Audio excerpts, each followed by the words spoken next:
Hoje, 31 de maio de 2018, último dia do mês de maio, e lógico que ficamos aí naquela expectativa. Nós já discutimos aqui, eu e o Jânio, sobre a decisão da Sub-17. Primeiro nós discutimos aqui, não concordamos com o campo neutro, foi unânime aqui a nossa opinião. Depois marcaram um jogo para um horário de manhã, depois marcaram o jogo para outro horário, tinham definido o jogo para hoje, a decisão para hoje, e mais uma vez foi transferido a decisão do Sub-17. Foi em função do problema aí dos caminhoneiros que foi transferido? O que é que aconteceu, Jânio, que foi transferido mais uma vez a decisão da segunda divisão? Eládio, olá Eládio, olá você de casa. Olha, é realmente uma incógnita, né? Porque eu não consigo entender isso. Primeiro, o grande erro, você citou aqui, como é que se vai fazer um campeonato, tá? Antigamente nós falávamos de aspirantes, né? Um campeonato juvenil em campo neutro. Já discutimos isso e chegamos a um denominador e concordamos, e o torcedor também concorda, que é uma grande bobagem fazer isso. Primeiro, marcaram uma semifinal para 9h30 da manhã. Aí, tudo. O presidente do Barroso, um dia antes, resolveu desmarcar aquele horário e marcar 3 horas da tarde. Ok, 3 horas da tarde, foi lá, realizou o jogo, o Almirante Barroso ganhou, foi para a final. Aí foi marcado na semana passada lá em Jaraguá do Sul. Foi marcado o jogo para as 15h30. Aí, 2 dias antes, mudaram o jogo para 14h30. Aí, no dia seguinte, cancelaram o jogo. Tá? Aí remarcaram uma nova data, que seria agora no próximo sábado. Aí essa semana mudaram novamente, quer dizer, vai ser no dia 9 do mês que vem. Aí eu pergunto, tudo bem, estamos nessa crise aí do petróleo, não tem gasolina, etc., dificuldade de se deslocar. Mas tem uma outra coisa aí também que me deixa assim com a pulga atrás da orelha, tá? Nós sabemos que o Almirante Barroso, tá? Isso são suposição minha, coisa da minha cabeça, tá? Coisa da minha cabeça. Está com sérios problemas, tá? Para colocar um time em campo no próximo domingo, tá?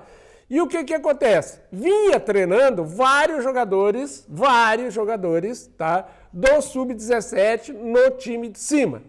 Então, provavelmente, o Barroso tenha que usar esses garotos, apesar que ele nega.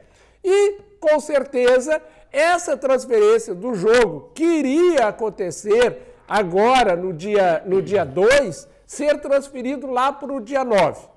Então, realmente é uma bagunça total, tá? Primeiro, fazer jogo único. Veja bem, Ela, se fosse 2 jogos, com certeza já tinham sido realizados. Um jogo aqui em Itajaí e um jogo ali em Blumenau. Com certeza tinha um ônibus para ir em Blumenau. Mas você sabe o seguinte, nós aqui já discutimos, eu disse aqui, lá atrás, quando se definiu a data do jogo, não, porque não tem mais data, porque não tem problema. Eu acho que a definição pode ser até no final do próprio campeonato da segunda divisão. Eu não vejo diferença nenhuma com relação à data. Então se fez uma tempestade enorme no que diz respeito a concluir imediatamente esse jogo do Sub-17, e aí foi transferindo, e agora houve mais uma transferência. Até então, porque é uma situação complicada.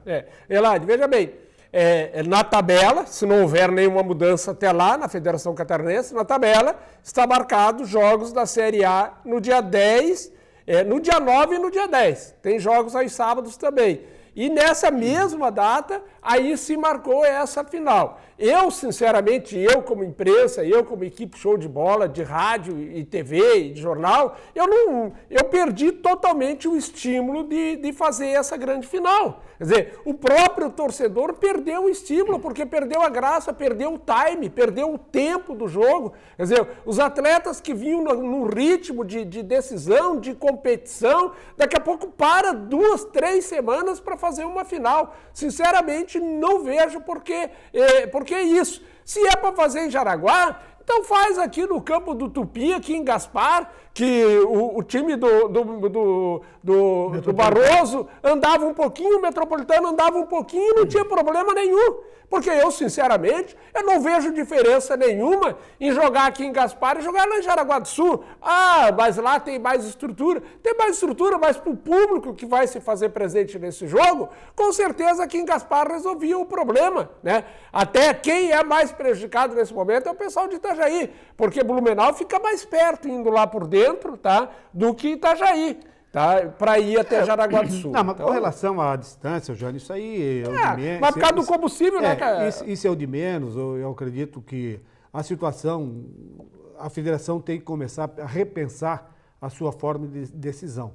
Ela tem que sentar à mesa, direcionar e discutir com os clubes aquilo que tem que ser discutido. E os clubes da mesma forma. Tem que ver aquilo que é mais interessante para eles. Eu acho que os clubes acabaram cometendo um grande erro quando aceitaram fazer uma decisão em campo neutro. Esse foi o primeiro erro dos clubes, não da federação. A federação opinou, tá lá, vai ser campo neutro. Agora os clubes é que tinham que brigar para não acontecer. Mas é aquilo que eu falei aqui, ó. O Beni, por exemplo, presidente do Barra, ele falou assim, bom, qual que era o pensamento? Eu já comentei isso aqui, vou voltar a falar. O pensamento era premiar os jogadores, adentrarem ao Scarpelli, adentrarem a Índio Condá, adentrarem lá no majestoso do Criciúma ou do Avaí, na ressacada, seria um prêmio para eles jogar no estádio daquele. Até entendo, sabe, em termos de motivação, inicialmente, fazia um pequeno sentido. Mas, Jânio, se o Beni fala isso para mim, eu vou dizer, Beni, é a mesma coisa você entrar num cinema sozinho. Você jogar lá no campo do Scarpelli, no campo do Criciúma, no campo da Chapecoense, campo de Joinville, que são os melhores campos, no próprio Avaí, na ressacada, são os melhores campos, é a mesma coisa que você jogar com ninguém. Então qual é a motivação que tem um jogador? Só porque entrou como tem jogador que vai jogar no Maracanã, chora porque entrou no templo sagrado do futebol. Ah, para, né?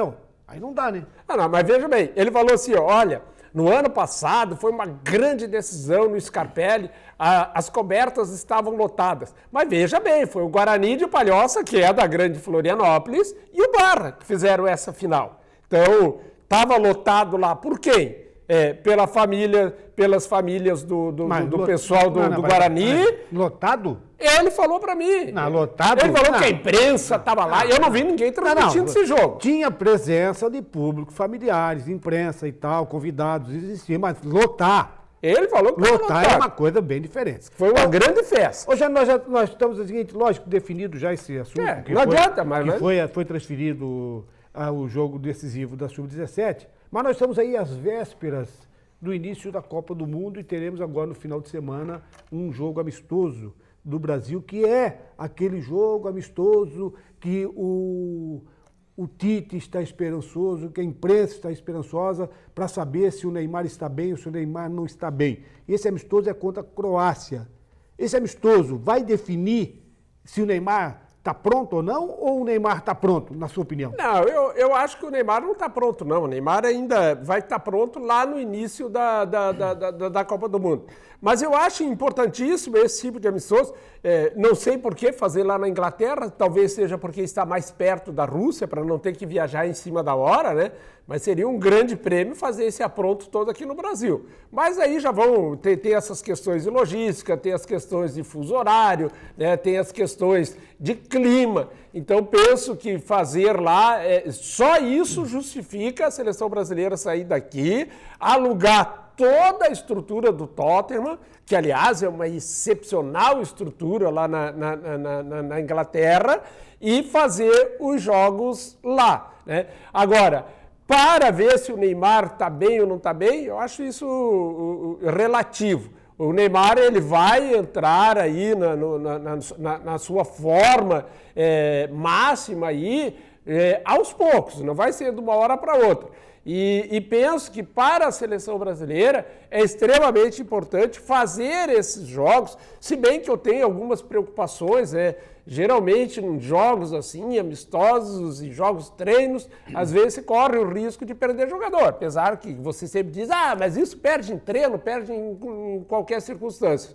Mas, em termos de aproveitamento para a seleção brasileira, acho extremamente importante não só o Neymar, né? Nós temos outros jogadores aí, como o próprio Fagner, que é do Corinthians, o Fagner, o lateral direito, que também está vindo de uma contusão. Tem outros jogadores que estão se recuperando também. Que na verdade, essa lateral direita aí, ela não estava na cabeça do Tite. Não. Porque... O Daniel era o absoluto e o complemento é complemento. E aí, com a contusão do Daniel, mostrou-se mais uma pimenta no prato do Tite para ele degustar. Se ele gostar de pimenta, melhor ainda.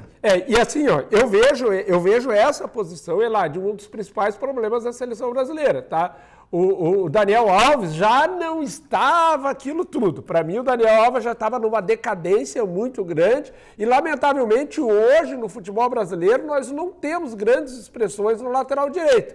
O Fagner fez um péssimo início de temporada, estava se recuperando agora e acabou se machucando. Então, vejo que a seleção brasileira tem que trabalhar muito aquele lado direito ali, vai ter que trabalhar muito aquele lado direito, porque realmente, com a saída, como você falou, o jogador titular que estava ali, nunca se imaginava que esse jogador não estaria na Copa do Mundo, até pela experiência dele e o Fagner vindo de uma contusão. Então, tem que se trabalhar muito bem esse lado ali, tem que fazer com que alguém faça essa cobertura. Sabemos que o Fagner é um jogador também de marcação. Só para nós encerrar esse primeiro bloco, e depois vamos voltar a falar na seleção ainda, na bolsa de apostas, saber quem é que é o favorito para essa Copa.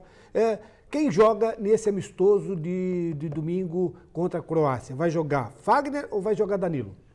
Eu acho que vai jogar Danilo. Eu acho que vai jogar um pouco o Fagner e um pouco o Danilo. O Fagner vai ter que entrar aos poucos, assim como o Neymar também penso que vai entrar aos poucos. Mas eu acho que entra o Danilo.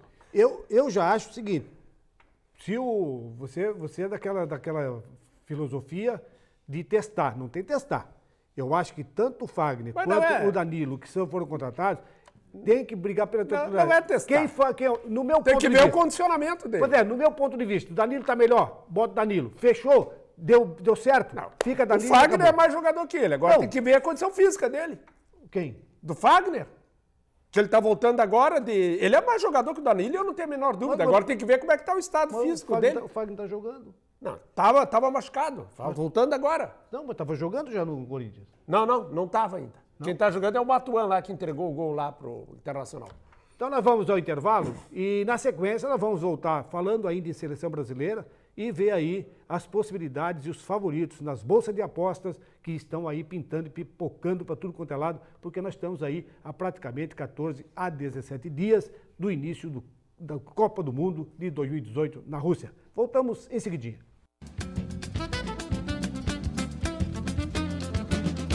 Bom, estamos de volta e esse segundo bloco nós temos o apoio do Restaurantes Paraty, a sua casa fora de casa, servindo almoço de segunda a sábado, com uma grande variedade de carnes e saladas. E é uma comida caseira. Fica ali na Avenida 7 de Setembro, na esquina do Centro Comercial Marcílio Dias. Nós estamos aqui discutindo pela seleção brasileira. Eu estava dando uma olhadinha na bolsa de apostas aí, ô Jânio. E na bolsa de apostas aí nós temos aí vários favoritos. Entre eles, Brasil, Alemanha, Espanha, França, Argentina, Bélgica, Inglaterra. Sim, mas é todo mundo? Não, são favoritos. São favoritos. Esse aí. Qual é o teu favorito? Já que você está espantado com tudo isso aqui, eu particularmente coloco todo mundo no favoritismo aqui. São 4, 5 equipes, 5 seleções. Pelo menos o início da Copa, né, Eládio? Né? Quando é a mesma coisa que começa o Campeonato Brasileiro. Quem é favorito? Tem 10 favoritos. Aí chega na metade do campeonato, aí começa a baixar para 6, 5, 4, 3, 2. É isso que acontece. E na Copa do Mundo não é muito diferente, não. Agora, a tua pergunta é, quem chega na Copa do Mundo favorito? Quem chega na Copa do Mundo favorito é o Brasil.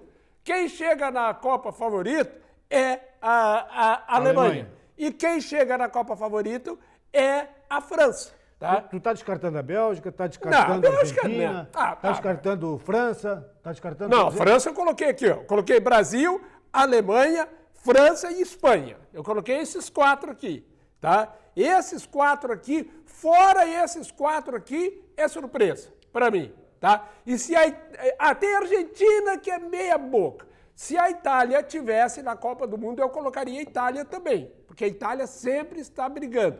Mas vamos e venhamos, né? Hoje, quem joga um grande futebol é a França, é a Alemanha, apesar que a Alemanha está com um time muito jovem, tá? O Eladio e você de casa. Eu não sei se ela é a favorita, tá? Mas que ela briga, ela tem um time organizadinho, tem. Agora, hoje, a grande favorita da Copa do Mundo é o Brasil. E esse vai ser um detalhe, Jânio, esse vai ser um detalhe que tem que ser muito bem atento, esse detalhe, com relação à participação das seleções, porque existem seleções que têm jogador intocável. Brasil, Neymar. Esqueceram os outros. Esqueceram Jesus, esqueceram Coutinho, esqueceram todo mundo. Só se fala em Neymar. Brasil, só se fala em Neymar. Aí você pega Argentina é o Messi. Aí você pega a Argentina, pega o Messi. Aí você pega lá o Egito, vai pegar o Salah. Isso. Aí tu pega lá o Portugal, vai você pegar pega o Cristiano Ronaldo. Cristiano Ronaldo, O que me deixa assim meio com a cabeça pensante é que a Alemanha não se coloca um individualismo. Não. Esse aqui é o cara. Não. Na própria Espanha, não é o cara. Mas, Eladio, o Brasil já jogou sem o Neymar e foi muito bem sem o Neymar. Mas aliás, a gente ficou muito contente quando aquilo aconteceu. É exatamente isso que eu coloco todo mundo nesses aqui que eu estou colocando, inclusive a própria Bélgica, que pode ser surpresa, vai depender de como eles estão jogando no conjunto. E o conjunto vai definir essa Copa, não é individualidade, não. Eladio, mas tem uma particularidade em seleções, tá, de clubes, por exemplo. Qual que é a diferença? Vamos pegar o Egito. O Egito tem um grande jogador, Salah, tá? Vamos, tadinho. É um só. Pega lá o Ibra, pega o outro lá. É um jogador que se destaca e que joga num time fora do seu país. Mas quando é a seleção, esse cara ele tem que jogar sozinho e sozinho ele não vai fazer milagre no futebol. Mas não te esquece que Camarões já surpreendeu, vários outros clubes já surpreenderam na Copa do Mundo. Chegaram os favoritos e acabaram se enroscando nesses clubes pequenos. Por quê? São clubes que estão organizados taticamente, seleções que estão organizadas taticamente, tem uma pegada forte, não deixa o outro respirar, e isso aí vai fazer diferença nessa Copa do Mundo. Eladio, a globalização do futebol fez a gente começar a ver futebol diferente e ter menos surpresas. Antigamente, quando não era tão globalizado, por exemplo, raramente você via um jogador de Camarões atuando fora do seu país ou atuando nos grandes centros do futebol. Quando ele chegava na Copa do Mundo, você ficava assim, nossa, quem é esses caras aí? Eu nunca tinha visto esse cara. Hoje não existe mais isso. Hoje o grande jogador, ele está globalizado. Ele está jogando na França, ele está jogando na Itália, ele está jogando na Espanha, ele está jogando na Inglaterra. Em algum lugar ele está sendo visto. Então essas surpresas que nós tínhamos antigamente, eu acho que hoje é muito difícil, porque nós estamos hoje ligados no futebol mundial. Então, essas seleções, e eu concordo contigo que taticamente, porque essas seleções, para elas se equipararem às grandes seleções do mundo, eles têm que fazer um grande trabalho técnico de organização tática, onde possa surpreender, porque individualmente você há de convir comigo que essas seleções que você citou, individualmente tem mais qualidade do que essas seleções, tipo Bélgica. Você fala tanto na Bélgica, eu não sei por que você fala tanto na Bélgica, mas a Bélgica sempre... Eu nunca vi a Bélgica ganhar um campeonato do mundo, mas tudo bem, sempre atrapalha. A Suécia era outro time que sempre atrapalha. Mas nós estamos colocando aqui, que vai haver esses confrontos todos antes de chegar às quartas de final. São confrontos que essas equipes vão esbarrar em alguém. Sim. Por exemplo... vai perder pontos. O Brasil está num grupo que tem aí a Costa Rica, tem a Suíça, que é o jogo da estreia, e tem depois a Sérvia. Então, teoricamente, essa chave do Brasil qualifica o Brasil a passar para a próxima fase. Teoricamente. Ninguém sabe como é que está essa Suíça, que vai jogar agora contra o Brasil na estreia. Mas aí nós temos um exemplo, é aquilo que você falou, tudo é um momento do futebol. A própria França chegou na Copa do Mundo campeã do mundo e não passou da primeira fase. Ou seja, mas por que isso acontece? Porque aquela geração da França tinha acabado e tinha que haver uma nova renovação.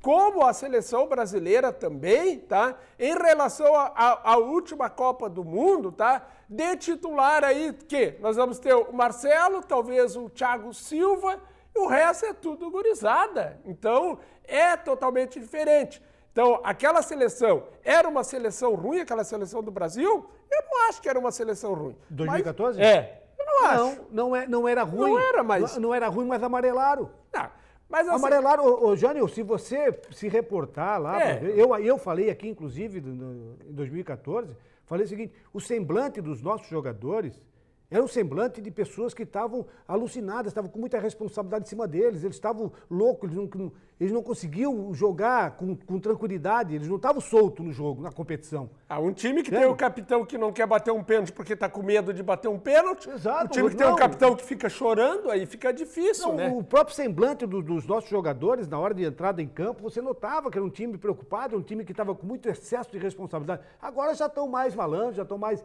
experientes, espero eu que esse amarelão que deu aqui em 2014, que não dê. Mas falando, Elaide, falando especificamente, ok, então eu até concordo contigo, qual que é a tua lista mesmo aí? Tem um monte aí, Alemanha, quem que é os teus favoritos aí? Ó, favorito, Brasil, Alemanha e Espanha. Esses aqui são os três, com a França. E põe a França aí. E a Argentina. Isso, a Argentina nunca dá descartar. Esses aqui são os 5. Depois vem a Bélgica, como o Azarão, pode ser uma surpresa. vem a Inglaterra, Portugal e Uruguai. Isso. A Inglaterra, muito bem colocado, a Inglaterra cresceu muito, tá? Aliás, quando a gente fala de seleção inglesa, tá, não tem nada... Isso aqui é uma lista do banco de apostas. Banco de apostas. Que tem aí não é tua. no mundo. Certo, tá? então, perfeito. Então, só em relação, vamos falar aqui individualmente bem rapidinho, tá? A Inglaterra, tá? A Inglaterra, nós não podemos julgar a Inglaterra pelos campeonatos ingleses, tá? Não tem nada a ver. O campeonato inglês, 90% dos grandes jogadores são de fora, não são da Inglaterra. Mas com esses jogadores que chegaram na Inglaterra e começaram a jogar futebol, e o seu povo ficou cada vez mais apaixonado, esse time começou a crescer tecnicamente também, porque os jogadores que estão lá começaram a ter inspirações, começaram a ver os estrangeiros jogando e começaram a entrar. Então, cresceu muito essa seleção. A seleção da Argentina ainda é muito dependente de Messi. A França fez uma renovação já há 2 anos atrás e o time já começou a encaixar. O Brasil passou por uma renovação também e a Espanha sempre é muito forte. A gente sempre dizia que a Espanha era muito forte, mas não ganhava nada. Mas ganhou, a Espanha ganhou. Então eu vejo de todos esses aí, sinceramente, correto, mas para mim, Brasil, França, Espanha e Alemanha e a Inglaterra e a Argentina. 6. Um exemplo, eu não descarto que este campeonato mundial de 2018 vai ser um campeão, o time campeão vai ser o time mais que joga junto, o time mais organizado, taticamente. Aquele que der pressão no adversário, não deixar o adversário jogar e saber jogar, vai acabar atrapalhando. Esse vai ser um jogo de marcação, vai ser um campeonato, não vai ser fácil. Vai ser um campeonato muito disputado, essa é a nossa Copa do Mundo, com favoritismo para o Brasil e para a Alemanha. No meu ponto de vista particular, é Brasil e Alemanha. Eu não tenho dúvida nenhuma que vai ser uma das Copas do Mundo mais disputadas. E eu já começo a ficar preocupado, porque a partir da próxima Copa do Mundo já querem aumentar um monte de país. Eu acho que vai desqualificar um pouco a Copa do Mundo, tá? Mas essa Copa ainda vai ser uma Copa muito equilibrada. Agora, a partir daí, Elaide, eu já começo a ficar preocupado com o Campeonato Mundial, que é a Copa do Mundo, de se colocar muitas seleções. É claro que até tenho que entender que outros têm que ter oportunidade, mas tecnicamente desqualifica, assim como desqualificou aqui a Libertadores da América, colocando os times menores aí. Agora só nos resta agora esperar esse jogo amistoso contra a Croácia, para saber do comportamento da equipe, quem é que vai ser o nosso lateral, se Neymar vai se encaixar, qual é o comportamento do Brasil nessa estreia, que depois tem mais um jogo no dia 10. E depois, então, já fica pronto para estrear no próximo dia 17. Então, esse aí foi o nosso papo em cima da seleção brasileira, dos favoritos, e você deve ter o seu favorito. O meu favorito continua nos 2. Eu fico com o Brasil em primeiro lugar e fico com a Alemanha em segundo. Eu fico com o Brasil em primeiro lugar e fico com a França em segundo lugar. Um abraço. Um abraço.